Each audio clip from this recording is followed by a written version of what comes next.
Pāti Māori, welcome to CAUCUS, the post-election version. We are here 4 days after we had the election 2020, and we now know where it all sits. We're going to talk about that today. I'm Tim Watkin. I'm Lisa Owen. I'm Scott Campbell. Where's my silver tray? I'm Guy and Espiner. No, you get to stay on. You're still hanging in. It's Scott who's here on specials, right? I said we're going to talk about, we know where it's set, but we actually don't know what it's set. We've still got specials. We've still got conversations between the parties, if not negotiations. We're going to talk about that shortly. But let's first hand out, that is Scott, the Scott's envelopes. Now, This feels Lisa, like the this Oscars, doesn't it? is. Guy On's envelope, where we sealed... Except we're all losers. For those of you we- listening on radio, we're Yeah. opening envelopes where we had put down what we thought the parties were going to get. We sealed our reckons. Sealed them. This was Lisa's trick. And we taped them over the top so that you could tell that they weren't opened, and we're all going to embarrass ourselves Good audio now. sound. Gee, I'm good. Were we going in percentages or seats? Percentages. I wrote in percentages. Oh, Scotty, you're not bad. Can we? Not bad. Okay, all right. Do we have to be Where honest? should we start? Yeah, we have to be No, honest. you're there. I reckon you first. Okay, I had Labour at 47. They got 49. I had National at 29. They got 27. I had ACT at 10, they got 8, and I had Greens at 6, and they got 7.6. I had NZ First at 3, and they got 2.7. So I wasn't too bad. I had Labour 2 points lower than what they got, and National 2 points higher than what they got.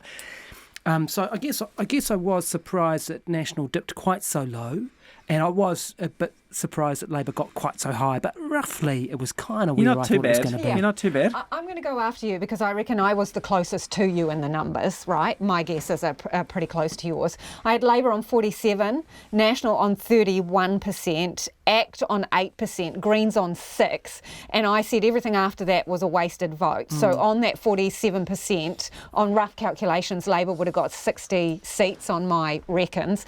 But I do have to say there was one thing, and if people are watching, there was one thing that I put on the bottom, and then I got the frighteners on just before I stuck it into the envelope. The Māori Party would win one The seat. Māori Party were there, and then they were gone. I said that the Māori Party would win one seat, and then I bottled it and crossed it out before I stuck it in the Scott's envelope. one has a line under it, So but he's put a line Is it under crossing it. Is it it a line out? under it or line through it? That's a total in I need a Parliament. scrutineer. All right, you So- go. We go There's a on. hanging chad over there. Okay, so- You got it right that the Māori Party would get back in. So I got Māori 1 with brackets seat. So I gave Labour 48%. I had National way over at 32%. I had ACT on 10 and the Greens on 6, and then the Māori Party rounding it out with 1 seat, which I picked was Wairiki. So we all roughly got it right, but overestimated National. Yeah, and then Tim? I'm What a about you? bit of the outlier here. I didn't have quite the same insight that you guys did. I thought National I thought there'd be a bit of a return home to National. So I had Labour at 46, the Nats at 33. But then I got the minors right. I had ACT at 8 and the Greens at 7.5. Wow.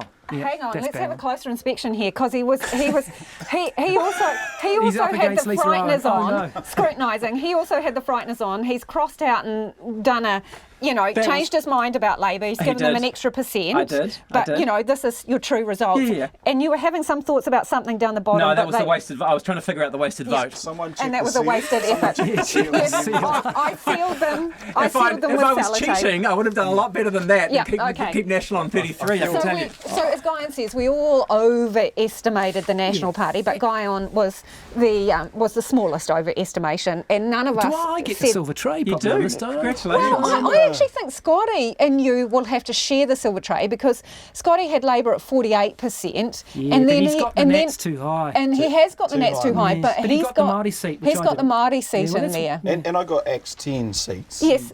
Well, no. Cheater. What- I had so- bang on 8 what they were, and I did get some of the Labour vote coming to the Greens, which I got because you guys all had the Greens lower, didn't you? Yeah, So that's I my had one Greens on claim. 6%. It's my one claim to fame is that I got the Greens about right, but I just Yeah, thought the right was. One of the things that waking up on Sunday was that I think everybody, or as we've shown here, knew that Labour was going to have a big number. Yeah. What I found really interesting in talking to people, Labour MPs, on Sunday was that they found it unexpected that they won the seats that they did. Yes. That was the thing. Yeah, that sort of- absolutely. Like Ireland.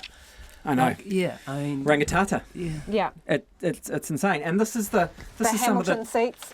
both of them. Hamilton East, Hamilton West, Hutt South again went to there, as you said, Rangitata, and Tuki, Upper Harbour, Paula Bennett's old seat, and then Wairarapa as well. Interesting. Whoops, there goes my mic. And Excuse me. that's all right. The interesting thing also is with the party vote, National only won the party vote in 4 seats, and all in the North Island. So every single South Island seat, party voted Labour. Yeah, that's I fascinating. guess the only upside for them is that it wasn't 2002 where they dropped to 20%. So Could have been worse. they did get roughly 27. But it was an absolute shocker. And as we talked about throughout caucus over the last few weeks before the election, they had a dreadful election campaign. And Well, they the had 3 first bit leaders in a seemed few okay. months. Well, they did have 3 leaders. Which is disastrous. Yeah. And so no one thought they were ready to govern. And No. so they didn't vote for them. Do you know, they made a big thing over the last 3 years of trying to pull together policy ideas, right? They wrote all of these white papers about different policy areas. They went into an election campaign that was a presidential style campaign, and they tried to fight it on policy. With 3 different presidents. With 3, leading up to it, and they lost. It was, I think it was the leaker obviously had some impact, but I wouldn't think it had 5% like Judith Collins has been trying No, to I mean, say. again, I didn't think that was terribly gracious. I mean, she hadn't shared any of the polling with anyone and then said, when it suited her, that the leaker had cost her 5 points. This is Denise Lee that she was referring to. Not as the leaker. As the email writer. She's the email writer. That's right. The yes. distinction. Someone else leaked It's it. Denise Lee's email that was leaked, Yeah. probably by an outgoing MP, I would imagine, but who knows? Oh, there's a lot of them to choose from, aren't there? There are now, yeah. Yeah. And look, on the other side, the highest vote for the left since Kirk in 1972, Labour and the Greens got 57% between them, which is a stonking number. At that rate, you could argue it's the biggest vote for the left ever because it trumps Labour's 55.8% in 1938. So you're going right back to the foundation of the Labour Party. It's the first time a government can govern alone under MMP. It's the most new MPs for Labour in one go since 1935. And so, I don't know, I saw that first reaction in the first couple of days. The left were jubilant, right? You see the Greens on election night, they used the word stoked about a million times. Why are they jubilant? Well, this is my question, Why right? are they jubilant? You saw Lila Hurry, Jack McDonald, a lot of the champions of the left going, this is the most left-wing government New Zealand's seen in generations. And I don't buy Well, that. hang on a minute. You're not in it. No. You're not No. in it, the Greens. And I can understand why they've got that sort of post-party kind of hangover with warm thoughts, because they exceeded their expectations, and at various points after the Green School extravaganza, they probably thought they were hanging by their fingernails from the ledge, and so they made it in. They won a seat, first time since 1999, and the seat's crucial. More to come on the seat. But why are you ecstatic? Because Labour has got it all over you. They have this massive majority. They are in this situation where they have to be really careful, Labour, because one place that their votes came from was from the blue team. Yeah. Inevitably, some of these votes came from the blue team. So why did they do that? Now, Tim, I know you've got some strong ideas about why you think that some people on the blue team went to the red team. So there's a bunch of things here, and look, this is not a silver bullet answer. I wrote a piece just after the election, and I've been quite rightly challenged vociferously on various social media, and I don't disagree with a lot of the points that have been made, because the point I'm making is not the sole answer for the reason it landed. But my point was that in reaction to these people on the left saying, look what we've done, this is amazing, I think you could actually equally look at the people on the centre right and go, you know what? Centre right voters are going to be pretty happy with what they've got. We've got a Labour government that has, in the first 3 years, been careful, cautious, considered. There's certainly nothing radical about in their manifesto, and I think a lot of the voters on the right were looking at National as a guy and says, our party clearly not ready for government. They looked at New Zealand First and said, we're done with that. They looked at ACT, and a number of them went to ACT and said, we like the cut of this jib. But a number of them looked at Labour and said, there's nothing there that scares me. There's nothing there that actually upsets me. What does scare me is the idea that the Greens could have the balance of power and could force them in a certain direction. So you know what? I can abandon. There's nothing tribe. I mean, the centre-right voters, they abandon the tribe of National, but they don't abandon their values. They just say, you know what, Grant Robertson's been very careful, set himself debt limits. Jacinda Ardern has ruled out every tax that's possibly going.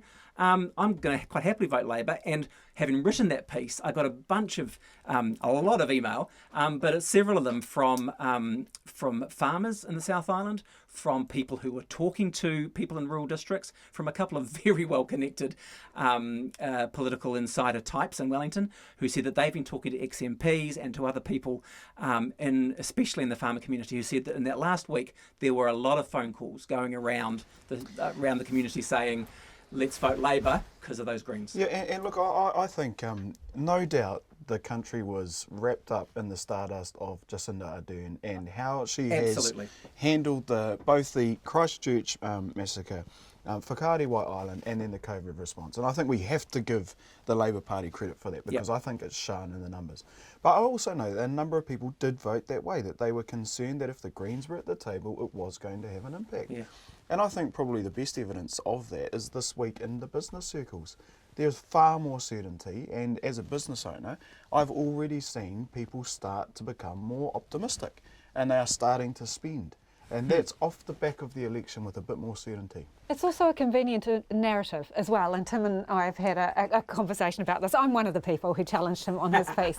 There's no solid evidence. No. There's lots of reckons and chit chat over the teacups, and I also feel it's quite a convenient explanation for National. It's like when you lose the race, and it makes you feel better to say you got cramp in the 18th K.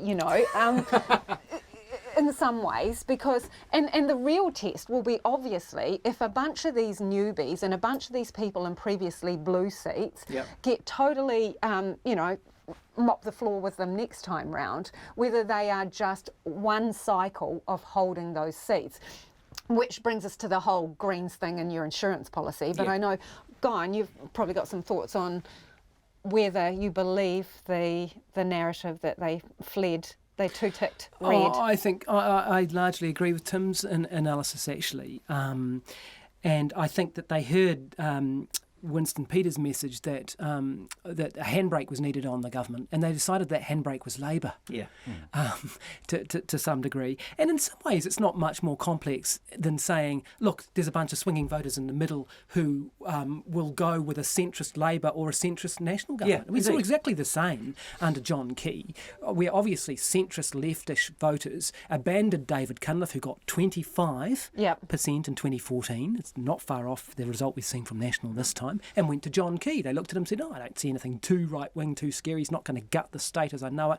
He's not going to abolish the benefit. No. He's not some sinister right-wing guy. 49% asset sale, right? Yeah, and so they went, okay, I don't really like it because it's not my team, but look, I'll go with him because this other guy, the tide's out on him.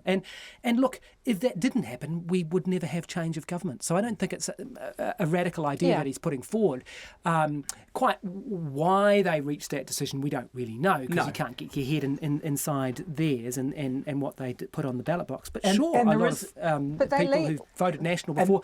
But the other important point to make is that Jacinda Ardern has basically endorsed this view on the night by saying, we will govern for all New Zealanders. Now, it sounds like quite a benign sort of thing to say. It's not, though. But it's basically saying, and she prefaced it before that by saying, look, I know that a lot of people voted Labour for the first time, and we will govern for all New Zealand. We've got a clip to that. Let's hear that and we'll come back and talk about it. Tonight, New Zealand has shown the Labour Party its greatest support in at least 50 years.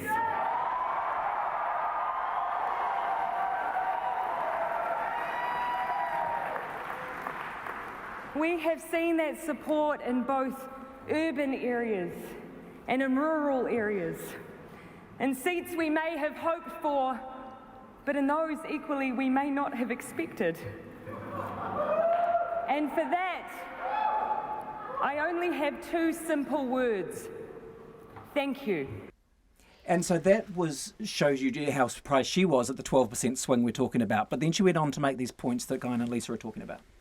And to those amongst you who may not have supported Labour before, and the results tell me there were a few of you. To you I say thank you. We will not take your support for granted. And I can promise you, we will be a party that governs for every New Zealander.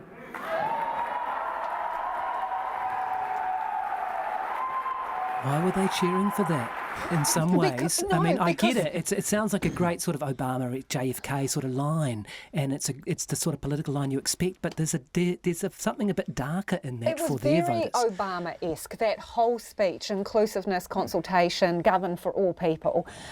But that's the message to those people who switched teams to say, don't be scared of me. But then, as you say, Guyon, her followers are there all cheering for her, and you're thinking, hang on a minute, don't you realise what this means for you? This means she's going to be hugging the centre line, arguably. She's not going to want to annoy those people that she says she's bringing into the nest. She's going to govern for them. What does that mean for those policies that radical's not the right word, but they're Just more dear to the heart of the Labour movement. dear to the heart And- of the Labour movement. What does it mean for the welfare review, which says you should bump up in benefits by, up to 48%? Some of those policies that are going to send shivers down the spine of some of those people who voted for her. I just think, well, are they being offered something vanilla? It's going to be not this flavour and not that flavour. It's going to be an inoffensive flavour. Jacinda Ardern hugged all those middle voters, right, who came to her from National. And it was a big thank you vote, which is what you were getting at, Scotty. There was a big thank you for getting us through this. But that thank you only lasts a little while. So she has choices now about how she actually keeps trying to embrace those, or whether she actually listens to those cheers and plays to that crowd. She's got she's got a very difficult coalition to work through. And I guess therein lies the interesting part for me, is that the coalition is with her and those 20 ministers around that table, or however many ministers she has, but they're her ministers. Yes. They're not other ministers from other parties that she has to draw on.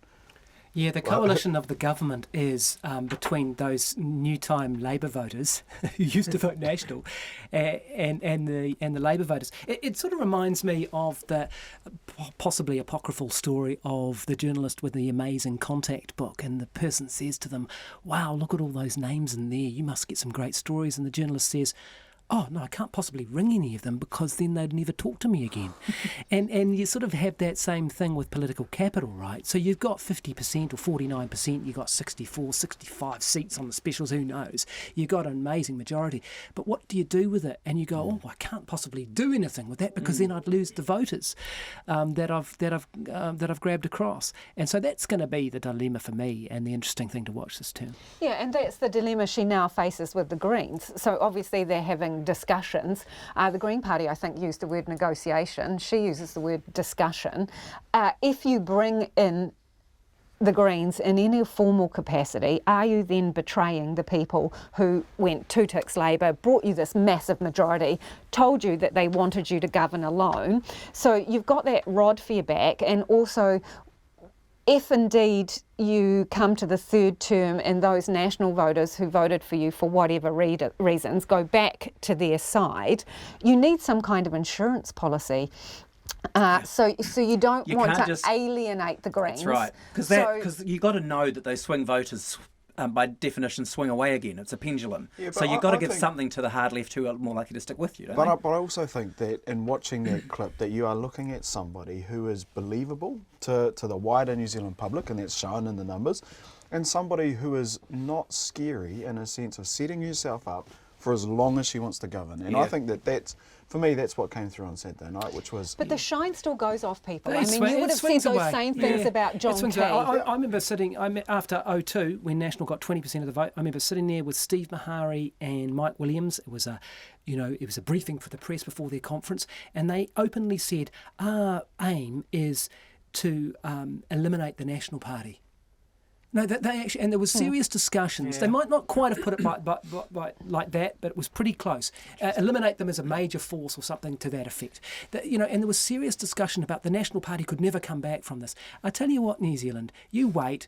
Once they get their leadership sorted out and the tide swings back, it can swing back really quickly. Well, look, you said yourself, cut off from 25. Yeah, and who won in 2017? But they need to look more like New Zealand. And for me, that's what showed up on Saturday, which was the fact that they don't don't represent New Zealand. Are you Well, a part can of we their just- review? Are you going to do their review, mate, or No, mate, I'm out in the cold. you lost that? You lost that contract. Let's have a listen to Judith Collins Now- on this, because let's talk about where National goes, because Judith said this after her first caucus meeting about how they needed to do better.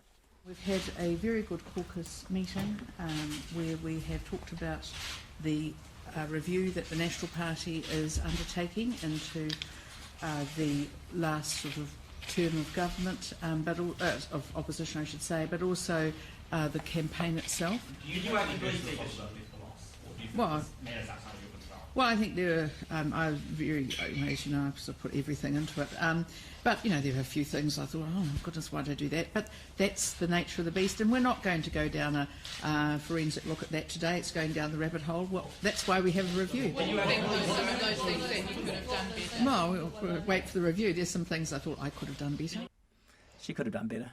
Oh, well. I wanted to do a commentary, not about what was being said there, but when you looked at the picture, right? So she's there with her caucus all standing behind her. First of all, there was a group of them who were outside of the immediate camera shot. So where you stood, I would interpret something, you know, read something into You didn't where need you the stood. wide lens either. No. There's only 35 of them. No, exactly. And just where Hey, you've got more everyone, than us, haven't you? where everyone was fanned out, and then Nicola Willis and Chris Bishop, I don't know, they looked like they'd been sucking on a sour lemon for a couple of hours. And But they've been the one most consistently behind her the whole time. no, exactly. But there were these very strained smiles, and then Todd Muller is sort of over to the back, and people are asking questions about, you know, whether other leadership could have done better, and then the press call forward Simon Bridges, and the real moment where you just sort of went, ugh, was when they brought forward Denise Lee to ask her a question about the leaked email, and I thought It was we all needed very the alternative strange. commentary She was calling for her that. dear and things too. Did you hear that? Yeah, It was- I it was thought that was a odd. clanger. And you're Yeah, looking it's at a bit you're odd. looking at that line going, it well which done, one dear? of you, Well done, dear? Was which it? one Good is on the you. murderer? Who sent Yeah, I the mean, It leak? looked a bit like Agatha Cluedo, didn't it? Christie. Yeah. You get why she did it. Obviously, the show of unity, and she's Yeah. done that a few times before. But yeah, it was pretty awkward, and they've got a lot to work through. It I mean, was these things super can take awkward. a long time. I think credit to her though. Some credit needs to be given to her because it's been a grueling campaign up against, you know, Jacinda Yeah, Ardern yeah. factor, right? And, Hospital pass, and wasn't it? it was a hospital pass, absolute hospital pass, and she brought them back into the fight. I wonder how many of them were surprised that they actually had a 2 in front of the Well, number. that's true. As we said, it wasn't 0.2. I mean, 27% is a lot Yeah, better than what better than Bill English 21%. did. Yeah. Well, they were staring down the barrel of some really low numbers though. If we go back 6-7 weeks ago. Yeah. I give her full credit for getting out of bed on Sunday because I don't know if I would have. And even when she bobbed along to the on the night and gave her speech, I mean, others on the international stage have not been as charitable. Yeah, I mean, we haven't Hillary seen, Clinton didn't turn up to her wake after No, the didn't, no. 2016 election. Did Winston Peters turn up to his wake? Very Well, for- briefly. for Very about briefly. Winston 120 seconds. Yeah, Winston Brief, hosted a party, the Duke of Marlborough and Russell, and he turned up and said not much more than this. For 27 years, there's been one party that's been prepared to question the establishment and challenge authority. And tonight, more than ever, that force is still needed.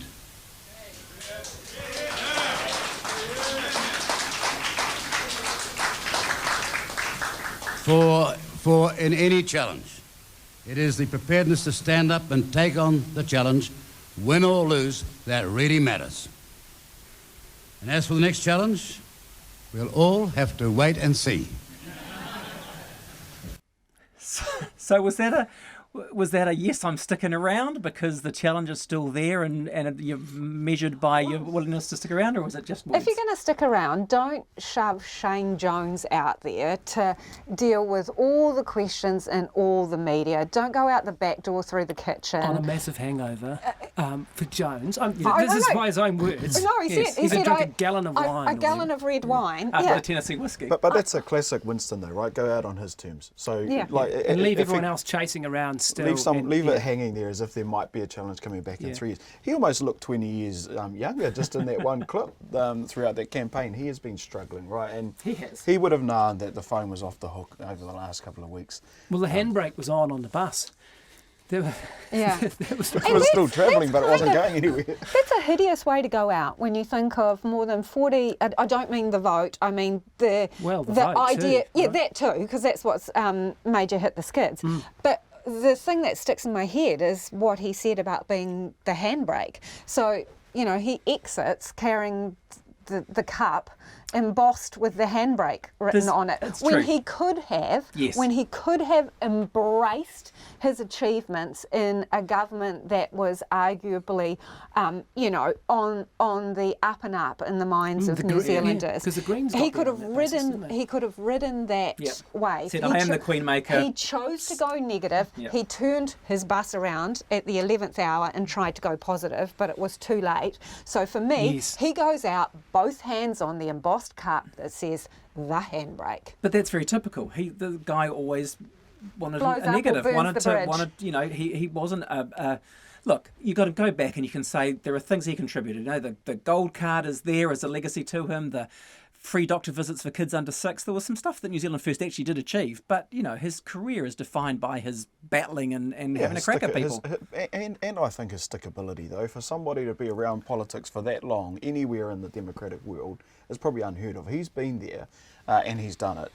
I'm interested. What happens now with him? What do you think? Does he get a valedictory? Well, they have to make special arrangements for him to, and Jacinda Ardern touched on that. But step yeah. one is you have For a to valedictory. actually admit your political mortality to give a valedictory. So, I mean, he hasn't done that yet. I mean, he may well be planning to come back. This is what he did in 2008. He went out, he scurried underground. Tim will remember this because we were trying to, I think we were the first to get him on Q&A. That's and right. there was some horse analogy where he had ridden out into the sunset, but the sun hadn't quite set on a particular hill at the time, or whatever the tortured metaphor was. The signal was that he was possibly going to come back, and then he got leaked the teapot tapes, and in 2011 he came back. So, I mean, the guy is still very much alive and kicking, and would you rule out an attempt at a return? I mean, he would be 78, but as some of us have discussed before, if you look at the top dogs in American politics, many of them are in their 80s, and certainly the presidential candidates are of this age, so it's not unusual in that He country. could look at Joe and Donald going into an American term and go, why not me? Who here would write on an envelope and say, like we've just done with these, and say he's definitely not going to come back? No. Would you? No. He shouldn't. I think we saw. That's the thing I was going to say. Yeah. Just because he may still be alive, active and functioning, it's not about ageism. It's not about whether he's the right or wrong age. The question I would put to people is, has his time passed in terms of his thinking that's a and the different question. kind of It is a My different question question. is, would you rule out Would you him rule him trying? out? No. Would you No. rule out him No. trying? No. No. No. But haven't we got someone But else he's- who's now claiming to be the new Winston? Well, Yeah. this is lovely. This is Tim's favourite. This is my favourite grab of the post. Well done to Amanda Gillies and Duncan Garner on the AM show, who had David Seymour from Act On and had this little bit of a conversation. Are you focused on making ACT so big that they actually become bigger than National? Would you like to replace National as a... Well, that's entirely up to the voters. But what I can tell you is that ACT is going to be there. First of all, opposing. Second of all, proposing. We're going to be holding this government accountable, because you look at the borrowing, you look at some of the social indicators. Things aren't getting better, and a lot of that stuff's been lost in the adrenaline of a crisis. At the same time, we need to generate more nuanced policy solutions, real solutions, not just throwing money at stuff. And if voters start to see more of that coming out of ACT and they like it, then who knows where we'll end up. And I want to end on a lighter note. Winston is gone. Clearly you are relieved about that. But are you going to have to step up and take the mantle for the one-liners, the puns, engaging and entertaining the media? Oh, yeah, look, I mean, my goal is to be Winston, just not a dickhead. I think, ironically, over the last however many years, 9 years, 6 years, been all right. he's had a good crack at David Seymour. Winston Peters had a good crack at him every day in the House and every time he can. Ironically, he's probably built him up into the politician that David Seymour is now. It's a terrible irony, isn't it? But I was interested, there's ambition in David Seymour, right? He's got his MPs. He wants to get bigger. If he can get more nuanced policy, he says, not just throwing money at, he can be the alternative voice. He's going to look at the National Party now in pieces and say, in the next 3 years, I could keep making some serious inroads. Yes, but he's also had conversations about not wanting to be a lifer in Parliament. So it's going to be interesting to see how he plays that, because, as you say, Scott, he's been given this really platform, and Winston ironically helped him with that. So is the party now around him and all about him? Because when you look at the 9 after him at the moment, lots of people are scratching their heads going, who are you? Yeah. And look what happens to ACT once, and it will happen when National gets his ACT back together and gets it will get its ACT voters back together too. Yes, that's right. And sans the dad jokes, possibly. Well, no, but that's part of Seymour's power, hasn't it? Actually, his humour has been for sure. a big part of what likability. And he has gone from being, he's taken the party from being this sort of really right-wing type of party that people were quite scared about. Don Brash, John Banks, Rodney Hyde. They were crusty figures too, weren't they? And it says that they were flinty right-wingers. He's brought it to that position where you could, we can listen to some of what he says and think it's partly sensible. His issue, I think, will be the people around him. And when you're at that type of height, it's a long way to fall. Yeah. And so he's going from a caucus of 1 to now a caucus of, what's the number, 10? How does he manage that with people who possibly he didn't know too much about beforehand, and now he's walking into Parliament? There's a time bomb there. We just don't. You can hear it ticking away. You can hear it ticking away, and some journo will dig it up at some point. But one of my, I know you loved that little piece of audio from him. One of my favourite moments from the post election mop-up was the photo outside Parliament of ACT, and they were all told to, be celebratory and hold their hands up, yay! And then the guy held his hands up and he had the talking points for the media written on the palm of his hand. I think that's okay. I think we can be too harsh. I don't personally do it, but if you had to do a big mihi whakatau or something, you might just whack your, It's like school C when I used to write the answers in here. It is quite sweet. Did you now, Scott? Yeah. Which showed that he wanted to get it right? He didn't want to blow it. Okay. But he had written his 4 talking points on the palm of his hand, so there he is in the photo. All right, that's how it works sometimes. Te Pāti Māori, you picked that one, Scott. They did well. I mean, the specials are not in, and maybe our envelopes might look better and you might look worse if it swings back. But that's the line underneath it. I think what it did was it gave them. It's obviously given them a sense of surety again to carry on for the next election, right? And that's what you've heard them start to talk about now. It was a pivotal moment because if they had not have got across the line or even got close to it, my pick was that Māori politics was effectively gone for a long time. It would sit with Labour and that would be pretty much it.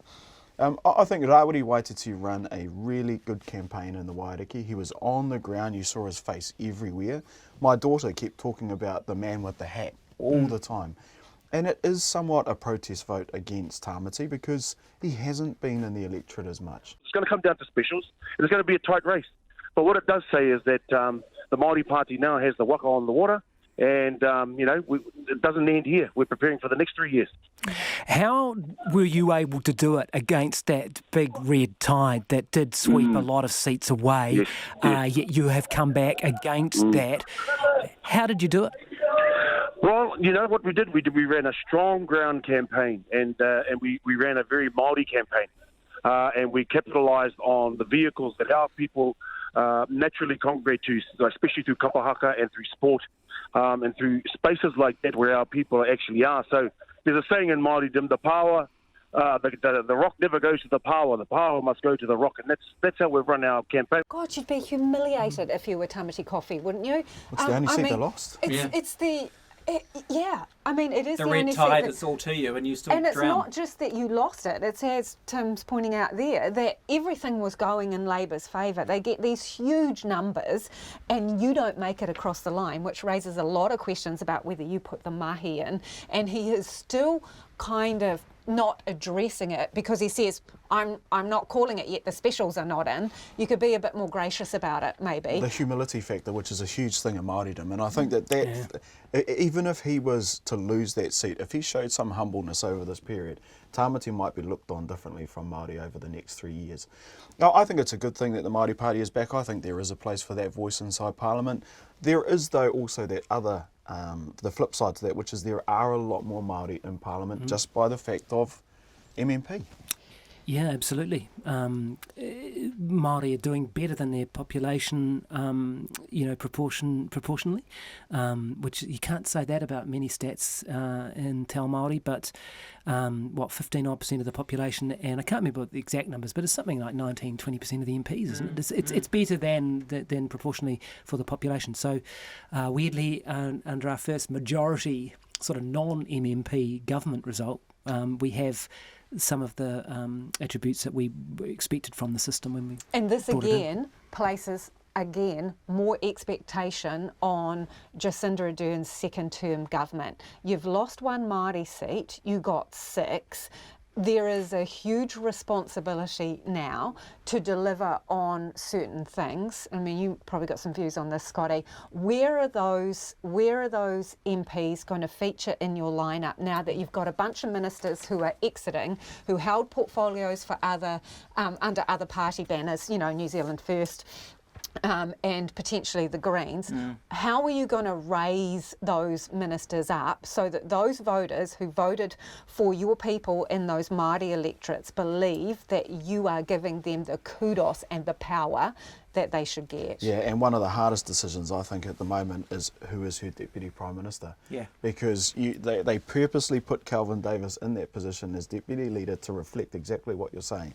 And because now, they'd been so supportive of Andrew Little. And so now when they don't- Ardern came into that role, she wanted to show that she was still that there was some Māori support for caucus. Māori. And imagine that now, if that is the response, which is They're actually... wavering on it, aren't they? Well, What do you think's going to happen?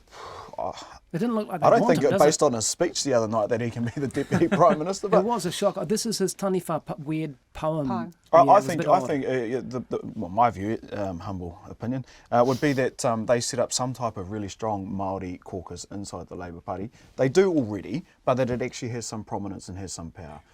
Pēni Henare is somebody who has been around and been a fairly safe pair of hands, I think, on some of the civil defence stuff over the last little while.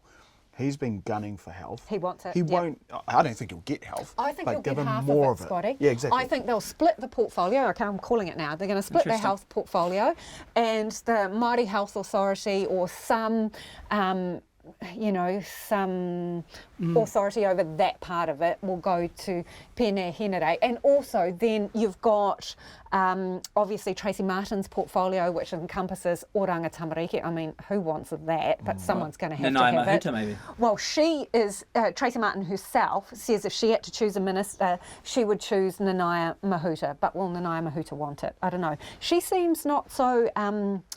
not one of those people who enjoys being in the public eye, fronting up to the media. I remember she ran for the leadership. I know she did. You know? And she did well, did in well. those debates. Yep, did well in the debates. But that Oranga Tamariki is the one where you're going to have to every day be there to answer the questions on the bridge. Does she want that? I think mental health, it's something to do with mental health, I think, because that's a huge issue for Māori. I think somewhere in there, if Pēni Henare or one of the Māori caucus members, I think Willie Jackson will play a further role in the employment area because that's an obvious one for Māori. Yeah. Bring him inside. I would have thought bring him inside. if you're Kelvin Davis, here's my thinking of it. If you're Kelvin Davis, you think, you know what, I don't know if look, you want to maybe be in your rocking chair talking to your mokapuna in the years to come and say, I was Deputy Prime Minister. Maybe that's really appealing. But he's got to know that from a personality point of view, it's hard for him. He's not temperamentally, the guy who stands up in the House and is good at putting the dead bat and handling the media and doing that kind of stuff. So why not say, look, I've actually got the stuff I'm good at, I can go on corrections, but I can use this leverage, this expectation, to actually really advance the Māori caucus. Right, Jacinda, I'll sacrifice Deputy Prime Ministership, but give Pēni some good stuff, give Nanaia some good stuff, give Willie some good stuff, and actually play one for the team. I'd agree with that. I'd strategy. agree. Yeah, and I think watch Kiri Tapu Allen. I think she'll be put up the ranks, possibly outside, but I wouldn't be surprised if she has something to do with the local government portfolio. She could easily be a minister. She could. She's got a legal background. She's she won East Coast. Who do you think? Because Kieran McAnulty potentially coming through, Deborah Russell and Michael Wood all sitting there. They're actually, Asher Verrill. Yeah, of course. Yeah. There is some talent there. Yeah. Who's the deputy PM if it's Grant Robertson. And the model I take is Anderson falling away from being the Alliance and Deputy Prime Minister to which she had in Winston Peters, was a coalition partner and Deputy Prime Minister. After 2002, it was the Prime Minister and the Finance Minister who took the number 1 and number 2 spots, and Michael Cullen was Mr Fix-It, Finance Minister, Deputy Prime Minister, filling in when the government was away skiing, as he used to put it, when Helen Clark was away. Michael Cullen would fill in, and Grant Robertson, who's being mentored by Michael Cullen, would fit in that role. If you're going to be a Deputy Prime Minister, acting Prime Minister, if I had to say, I think Grant Robertson would be better at that than Kelvin Davis. That's not to say Kelvin Davis hasn't got a bunch of other skills, and I agree with that strategy. Demand some big things for your fellow Māori CAUCUS colleagues, but acknowledge that it just isn't the best use of your skills. Unfortunately, some people have got it, some people haven't. He freezes in front of the media. It's awful to watch. He freezes in the House, as did who was the departing MP from down south who used to got in trouble with Radio New Zealand at one point. The name escapes me. Oh, Sarah Dowie? No, former communications minister. Claire Curran. Yeah. No, he did what I just did then. Your brain doesn't quite work. Right. And it's really awful to watch. Yeah. It's like someone getting up to do a speech on stage. They're shaking. The audience knows it. Everyone knows it, and it's awful to watch. Yeah. And unfortunately, Kelvin Davis does that. Why put yourself through it? Yeah. I think Grant Robertson would make a sensible choice. He's obviously appealed to the business audience over the campaign. I think he's a safe pair of hands. It reinforces exactly the message that we're governing for all New Zealanders, but right? I'll throw in terms of in the centre part of all New Zealanders. But what does it say to the Maori part of I'll New throw in Zealand? an outlier. And that's the problem. I still think it's I understand Who's your exactly outlier? the argument. Chris Hipkins. Yeah. Oh, as Deputy PM? Yeah. Well, give him every goddamn job. He's got education and health. He's the new Stephen Joyce for you, and he'll have like $50 billion worth of expenditure. Before, and I know we'll have to head off soon, but so I'm just really curious, who's the new Winston Peters then? Well, David Seymour tells us that he is. No. Well, she's not going to give him the foreign? foreign the foreign minister job. Yeah, I guess. Well, David Parker. And does a foreign minister travel? Not anymore. But I'm going with Tim. My money's on David Parker. Yeah, probably He hasn't David blown Parker. anything up in trade or started any wars. still He's got those yeah. international connections. One of the biggest brains in the room. And he can handle. he's Harry Potter Well, under the stairs. And you can bring those with the portfolios back. policies. And he can pack those very the special wizard. ties that he has.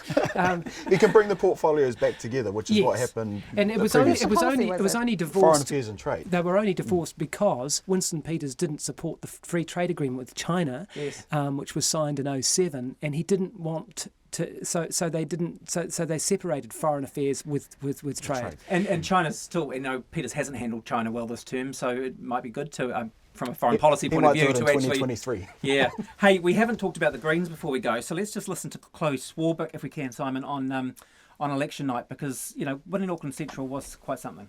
We fought for something, and we might have just made it happen.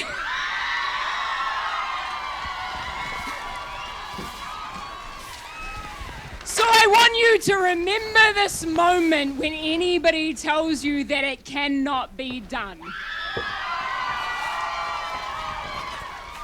So folks, this is the start of not just a moment, but a movement. We keep going. We keep going. Is this the start of a moment, guys? Good on her. It feels like one of those ones where you're at a party and someone turns the light on and you realise that that the reality of the situation. I mean, when you fast forward to now, where's their leverage and where is this journey going? Look, so full respect to her winning that seat. She worked really hard at it. She deserved to win it, in my view. And look, it's really cool. I was excited about that. It's a great moment for her, and the Greens did very well on the night. But again, they've been, the bridesmaid, aren't they? Where they keep, Helen Clark did it to them. She left them out in 2005. They haven't had the leverage or the negotiating sort of strategy that New Zealand First has had. And here we are now where they have a great result. And what do they get for it? So it's something of a Pyrrhic victory. Yeah, they get some seats in the crossbenches with a few little crumbs fed their way. I think Wow. one of the interesting Would you things. go in though? What would you do? So if you're James Shaw, they've got to get something. They're not going to be offered it. no. But But do they get back something. right away? Do they back right away and say let's not even And have I'd a like to conversation? remind you that you were utterly wrong in the previous caucus where you claimed that Labor wouldn't want to govern alone. No. Is that disrespectful to bring that I up? was wrong too. Wait and see. Wait and see how close. They don't want. They closely want it. Jacinda They want all Ardern the wants to power, hold like them. any other This is what politicians. they're They gonna want get. all the power. This is what they're Yeah, going to get. an MOU. They're going to get a memorandum Yeah. of understanding. This is Yeah. the one from National and the Green Party in 2009, Yeah. where it lists a couple of things that they're going to get. Some chit-chat on and potentially some policy concessions. And in this one, it was home insulation, energy They get efficiency. They get crumbs from the gluten-free bread, and that's it. They're going to get a car park. They're going Solar panels on state They're gonna houses. get- they're gonna get That. one That's of these. easy, They'll isn't get a it? bike rack, Yeah, mate. that's what they're going to get. Do you reckon? A memorandum of understanding at best and possibly some kind of position outside cabinet, but that's it. But And James on- Shaw, but climate change still? No? They're not going to give James Shaw climate change minister still? Farmers, 2 ticks, red. Are you So- really going to give it to him? So my mea culpa. So I said a few weeks back that I would give up Jimmy, my plant, if the Greens made it back. I'll keep him around till 2023 You said when you our would eat him. caucus gets back together.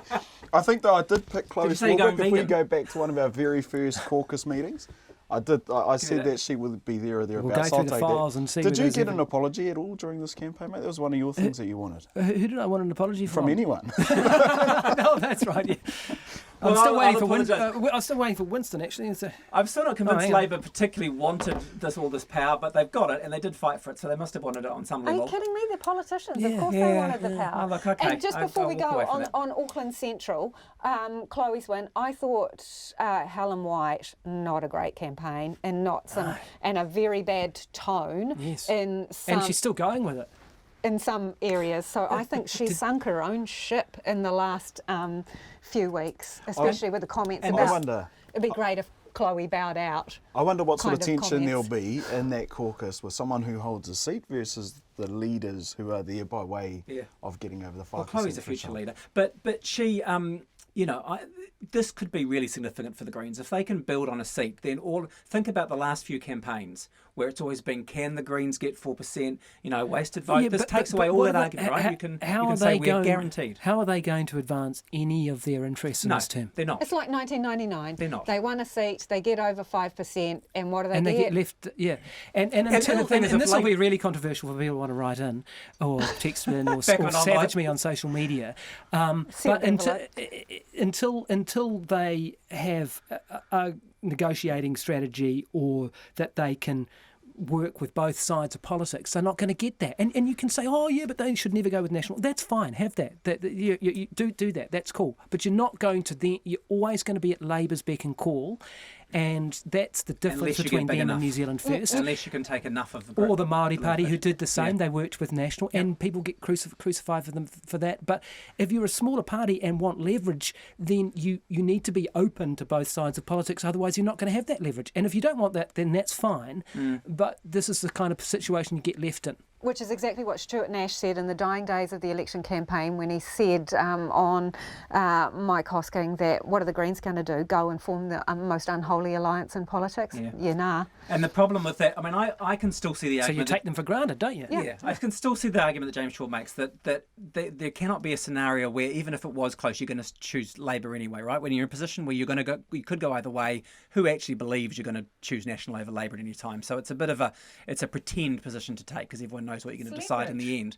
But it's not because everyone knows what you're going to do in the end. But the problem is that Labor. No, they don't, because everyone thought they knew what Winston Peters would do every time. Well, as that's well. Yes, if you genuinely, you have to And a actually lot go of and do it once. And a lot of people didn't like it, gotta but call the bluff. and so I'm not gonna come down on either side of that. No. But if you want leverage and negotiation, then the person who showed you how to do it is Winston Peters. Look at what he was able to garner in terms of even money alone. I mean, they had a $3 billion fund. He had 7.2% of the vote in 2017, less than the Greens have got in 2020. And look at what he got for it. The ministers it's and been the putia that he got was extraordinary compared to what the Greens are going to get. Now, you might say it's cynical negotiating tactic and you don't like it, but you can't really have both. Power. So, yeah. It's been a campaign for the ages, though, and I think one thing, it started to look really boring at the first sort of few weeks. It was a boring campaign. But for me, this Parliament is actually something that I see a bit of optimism in it. You've got a decision by Labour, who's a majority. Do they go and try and be transformational, or are they a little bit conservative to not lose that soft National Party vote that they might have won? You've got the Nats in their rebuild. You've got ACT, who have now come from nowhere, and you've got the Greens trying to figure out where they are. And the Māori Party back with the foothold. And you've got to wonder, with Labour in charge, they've got that choice. They've got to be conservative to some extent for that middle. But can they actually go into 2023 not saying, here is our record on our transformation on at least one of those things, right? At least poverty. They've got to pick something, don't they?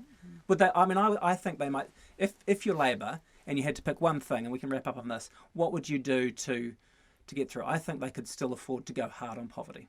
Yeah, I think welfare, because of the relationship with the Greens and wanting to keep the left content, picked up very few things from the welfare reform. They would argue otherwise. I think the big ticket items are still on the shelf. They have to do something there. Yeah, I'm probably going to be a little bit more short-term transformational and just figure out the borders and give us a plan out of COVID and get us back over the next 3 years to set us up for that 30-year period. Yeah. Child poverty, I think, or poverty more broadly. I mean, Lisa characterises it as welfare. Categorise it how you like, but I think if they don't make inroads into that underclass, which has been, as John Key famously called it, then they will be harshly judged by their own for that. Yeah. And if they want to balance it with the centre, they can always do the RMA stuff as well, because they've got the whole Parliament wanting RMA reform, so they can. Okay, can I have my silver tray now? Okay. Yeah, we promised we'd be gone by lunchtime. It is lunchtime. Our competition? It is lunchtime. The special's in and I'm out. Thank you, everybody. Guy and Scott, Lisa, thank you guys for all your time over the weeks. I know this is, we do this on top of the day job, so it's hugely appreciated. So kia ora and thank you for all of your time. Just and a silver your thoughts. tray, mate. Just a silver tray. They're at the engravers. Well, and putting you, something on the tombstone, are you, mate? And to you who have been watching and listening at home, thank you for everybody who tried us out on YouTube. This will be here as well, this episode. And to all of you who have listened on all the podcast platforms, thank you so much. We'll see you anon. 2023. Who knows? 2023. See if we can make a comeback. Keep watering the plants, Scotty. Thanks, guys. See you later.